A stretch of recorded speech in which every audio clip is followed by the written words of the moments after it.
के माध्यम से ज्ञात हुआ, हमको भी ज्ञात हुआ कि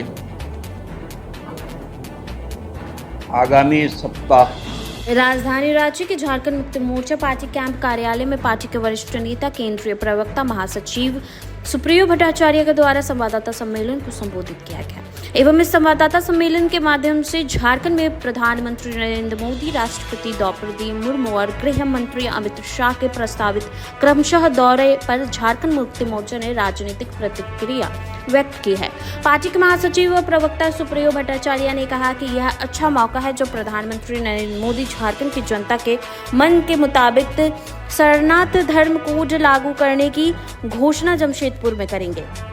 उन्होंने कहा कि वह उम्मीद करते हैं कि जमशेदपुर में आयोजित कार्यक्रम में प्रधानमंत्री नरेंद्र मोदी इस बात की घोषणा करेंगे कि वर्ष 2025 में जनगणना के साथ जाति जनगणना और शरणार्थ धर्म कोड की जनगणना एक साथ होगी।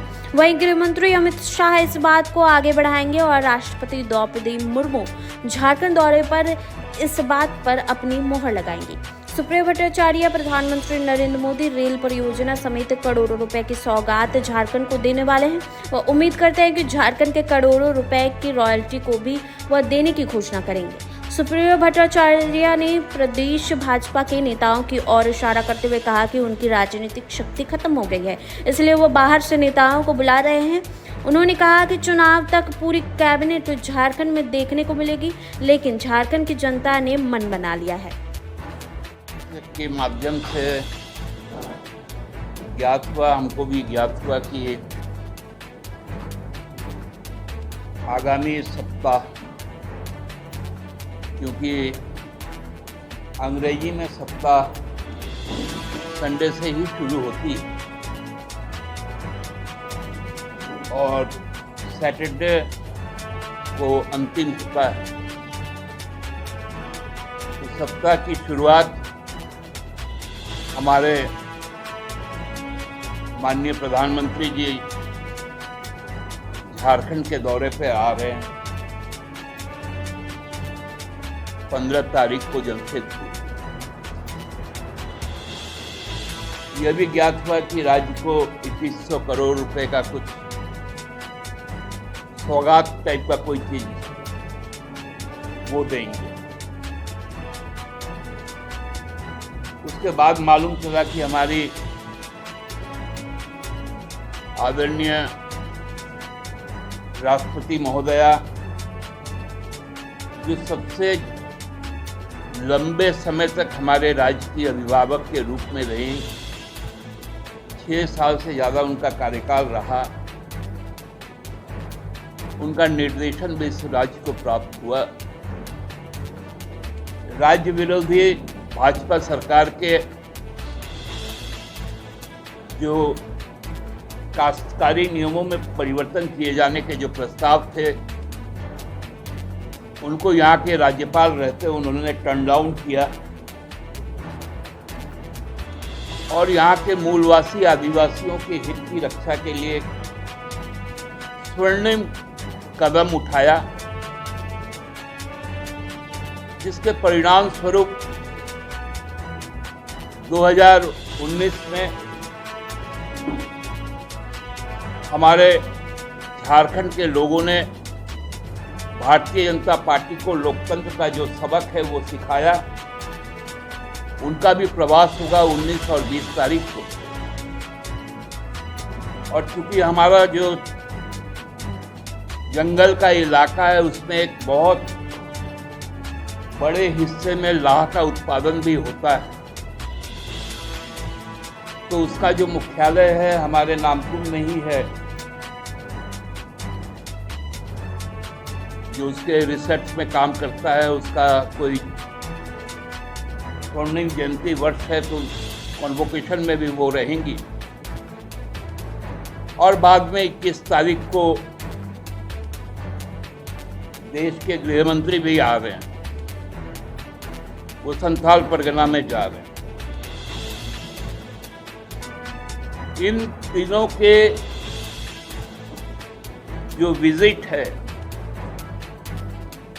ये राज्य के लिए एक ऐसा अवसर है जब राज्य सरकार हेमंत सोरेन जी के नेतृत्व में यहाँ के लोगों के, यहाँ के मूलवासी आदिवासियों की आकांक्षाओं की पूर्ति के लिए लगातार अनवरत है। सरकार का हर पदाधिकारी, हर कर्मचारी उनके द्वार तक जा रहा है, मुख्यमंत्री उनके द्वार तक जा रहे हैं। हमारे कार्यकर्ता लोगों के साथ संपर्क बनाए हुए हैं। उस वक्त उनका दौरा है। हाल के दिनों में हम लोगों ने देखा कि हमारे पार्टी में रहे वरिष्ठ नेता, राज्य के पूर्व मुख्यमंत्री आदरणीय चंपई सोरेन जी भी भाजपा में शामिल हैं। चंपई सोरेन जी उस चंद नेताओं में एक हैं जो हमारी पार्टी के विचारधारा को बड़ा प्रमुखता के साथ उठाते रहे हैं। हमारा कमिटमेंट सरना धर्म कोड को लागू करना है। और यदि आज आदरणीय चंपई सोरेन जी यदि प्रधानमंत्री के मंच पर रहेंगे और वो भी ऐसे वक्त पे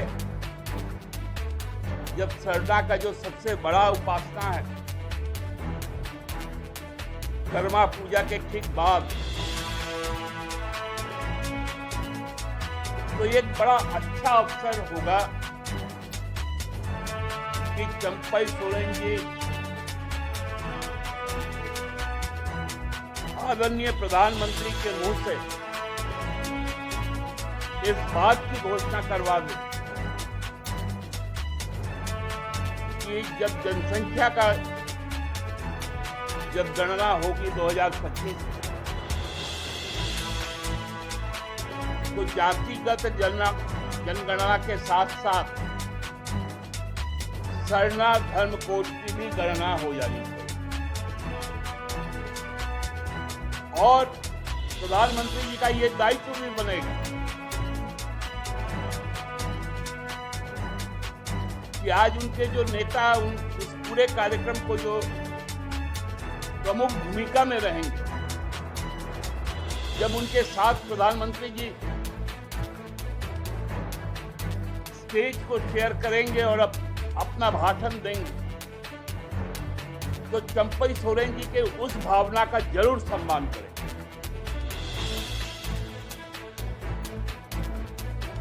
और जब 21 तारीख को गृह मंत्री,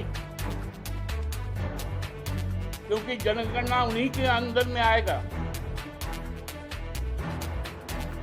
उस वक्त भी इस बात को वो बोले और अंतिम मुहर राष्ट्रपति के द्वारा लगना है, जो खुद सरना धर्म वाली है।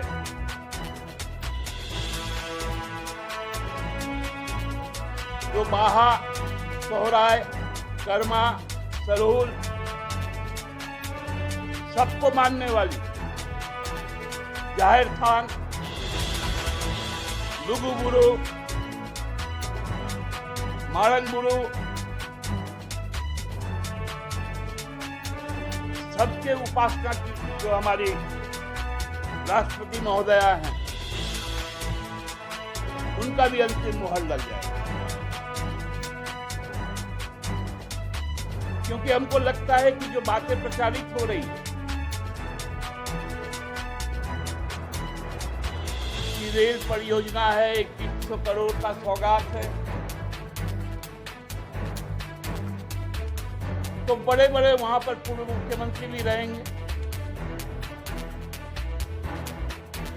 तो भाई प्रधानमंत्री से उससे 21 करोड़ का जो मिलना है वो तो मिलना है। 1,36,000 करोड़ रुपए का भी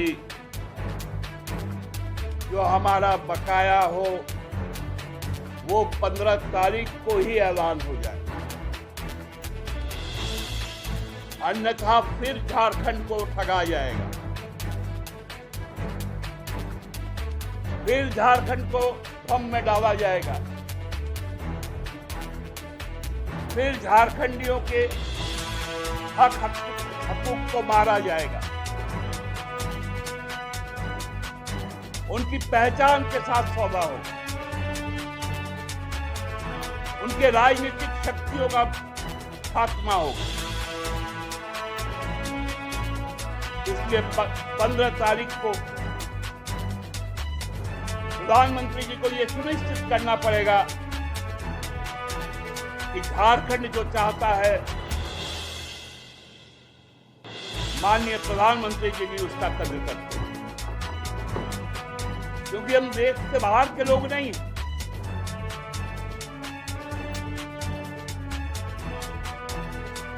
हम इस देश में सर्वाधिक देने वाले लोग हैं। हम तो अपने पूरे जीवन काल को सौंपने वाले लोग हैं, अपनी आने वाली पीढ़ियों को बर्बाद करने वाले लोग हैं,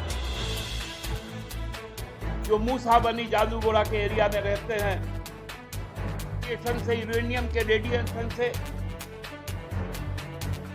जो बच्चे अपंग हो रहे हैं, आयरन ओर के कारण सिंहभूम के इलाके में सबसे ज्यादा माल न्यूट्रिशन है, मलेरिया है,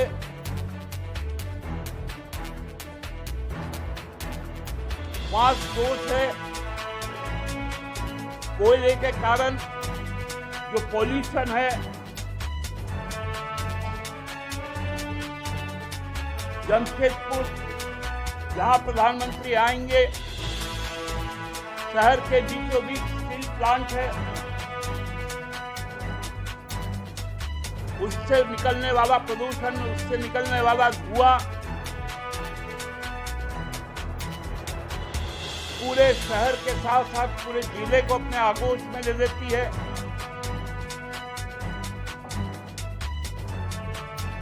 रात को जब वहां पर भट्टियां जलती है तो लोग पानी को तरस जाते हैं। ऐसे समय में यदि प्रधानमंत्री आकर इस राज्य को निजात नहीं दिलाएंगे उनके समस्याओं से, तो हमें फायदा क्या?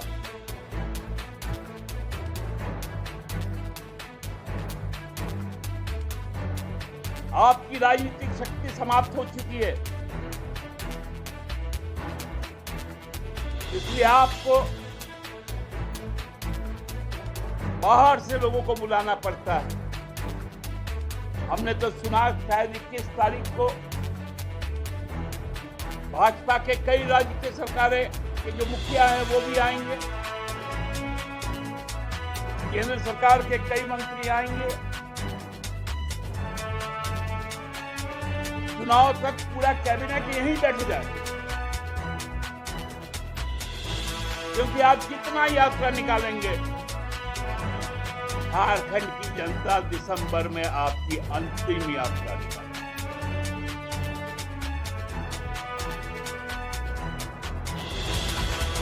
जब भी चुनाव होगा, आपका अंतिम यात्रा तय है। जनता बैठी है, इंतजार कर रही है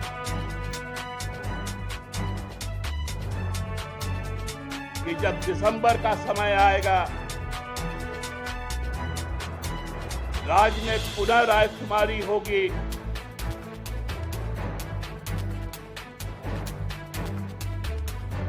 हम लोग पुआल के साथ साथ कच्चा बांस, नारियल का रस्सी, भुवन, सारा कुछ तैयार कर बैठे।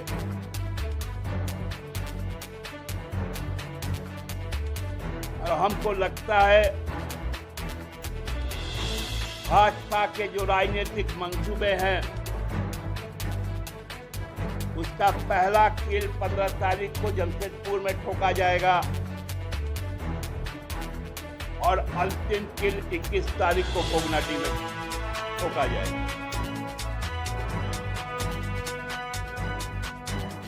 जय शरणा, जय धर्मा, जय कर्मा। धन्यवाद। देखिए,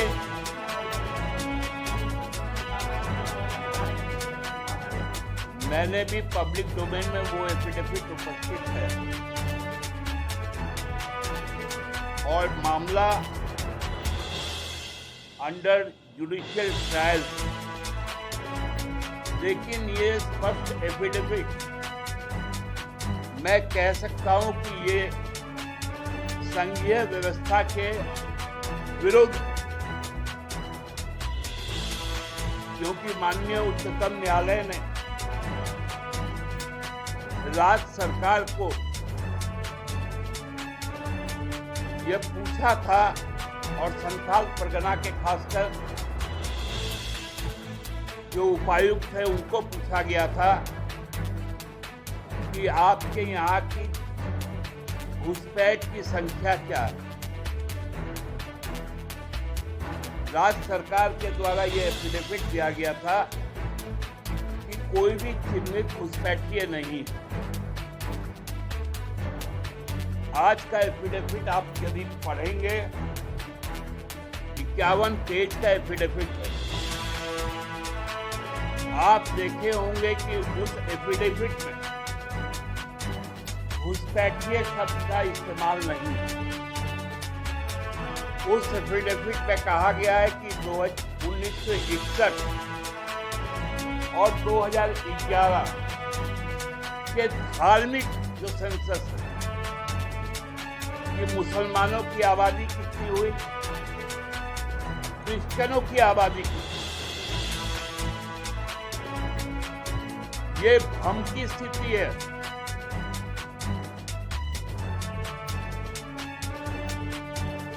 मौलाना अब्दुल कलाम आजाद से लेकर एपीजे तक वो मुसलमान रहे, लेकिन वो घुसपैठिए नहीं थे। अशफाकुल्लाह घुसपैठिए नहीं था।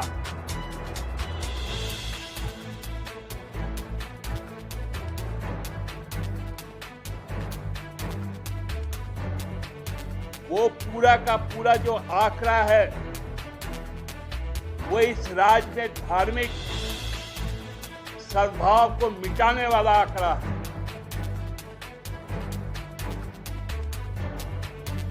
हम पहले ही जानते थे, इस बात को आप लोगों को बताते थे कि भारतीय जनता पार्टी सांप्रदायिक ध्रुवीकरण करने जा रही है।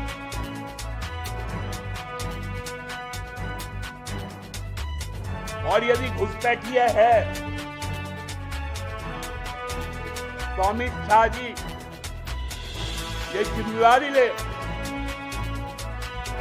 कि उसके लिए उनका गृह मंत्रालय जिम्मेवार, रक्षा मंत्री ये जिम्मेवारी ले कि उनके अधीन जो सीमा सुरक्षा का जो दायित्व है उसको वो निभा पाने में असफल रहे हैं। विदेश मंत्री भी ये जिम्मेवारी स्वीकार करे। उन्होंने इस समस्या को कभी भी विश्व पटल पर नहीं रखा या किसी देश के साथ बायलैटरल टॉक नहीं हुआ।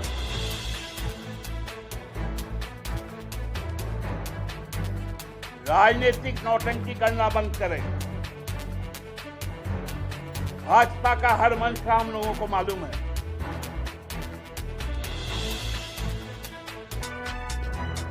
और केंद्र सरकार के एफिडेविट पर भाजपा के लोग यदि राजनीतिक बयानबाजी करेंगे,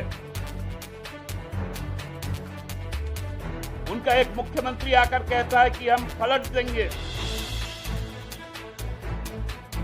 डीसी का एफिडेविट को। आज अखबार से के माध्यम से ज्ञात हुआ, हमको भी ज्ञात हुआ कि आगामी सप्ताह, क्योंकि अंग्रेजी में सप्ताह संडे से ही शुरू होती है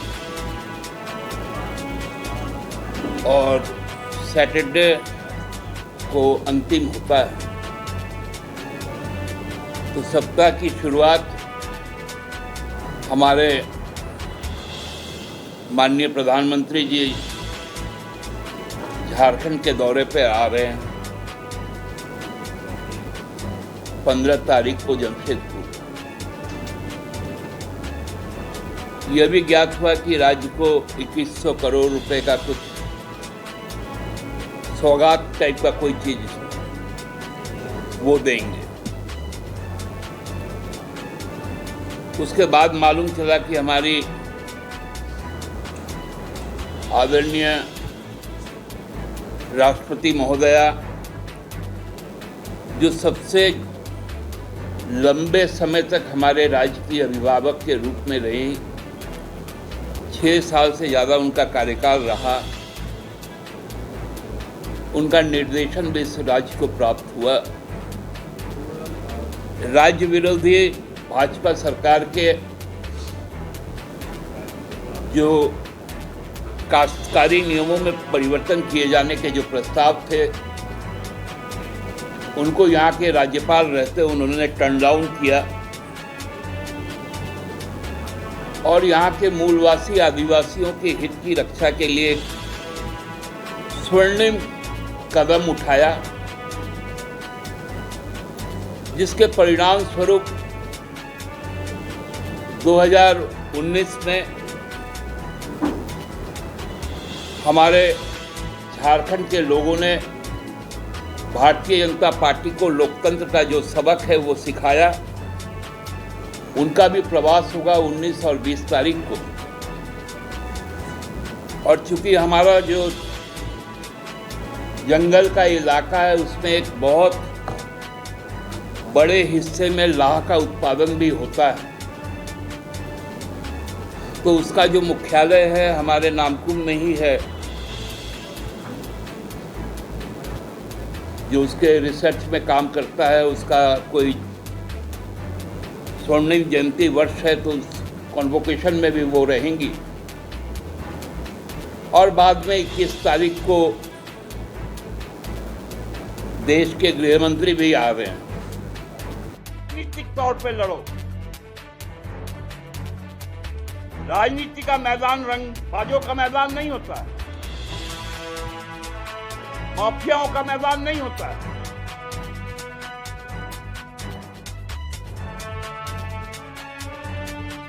आप बताइए 16 महीने से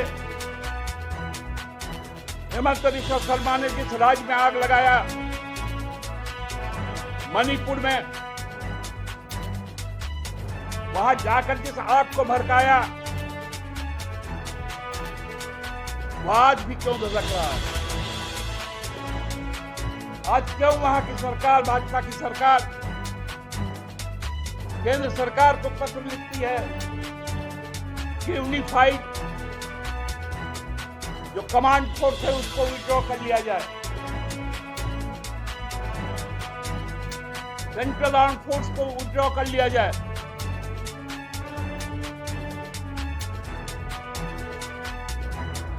क्या मणिपुर में आदिवासी नहीं है?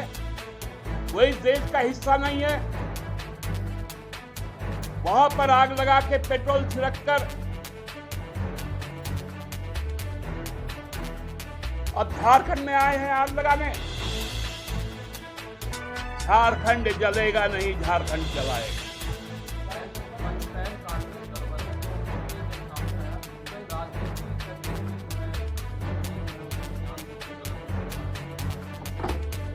देखिए, हर मामले पे मैं एक ही चीज बोलता हूं, जांच निष्पक्ष होता है और आप जांच से में आपकी जो भी आपत्ति होगी, जो उचित प्लेटफॉर्म होगा, उस पे बातें रखी, मैं उस पर टिप्पणी। बहुत दुखद, देश ने आज एक बहुत बड़े चिंतक, संघर्षशील इंसान, एक प्रखर वक्ता, समाजशास्त्री को खोया है। यह अपूर्णीय क्षति है देश की। केवल ये वामपंथ के लिए क्षति नहीं है, ये देश के सर्वपंथियों के लिए क्षति है। बहुत बहुत संवेदना है हमारी पार्टी के तरफ से और मैं व्यक्तिगत तौर पर इस पर बहुत दुखी हूं। पैदा इस बात के पैरवीकार रहे हैं लोकसभा चुनाव में, जब वो हमारे पार्टी के नेता हुआ करते थे, इस राज्य के मुख्यमंत्री हुआ करते थे। हर चुनावी जनसभा में उनका मुख्य मुद्दा सरना धर्मकोड। इसलिए आज ये दायित्व चंपैदा का है कि चंपैदा, यदि भारतीय जनता पार्टी में उनको कोई स्थान मिला है, वो तभी रिलेवेंट होगा, तभी प्रासंगिक होगा, जब आदरणीय प्रधानमंत्री जी सरना धर्मकोड की मांग को स्वीकार करें।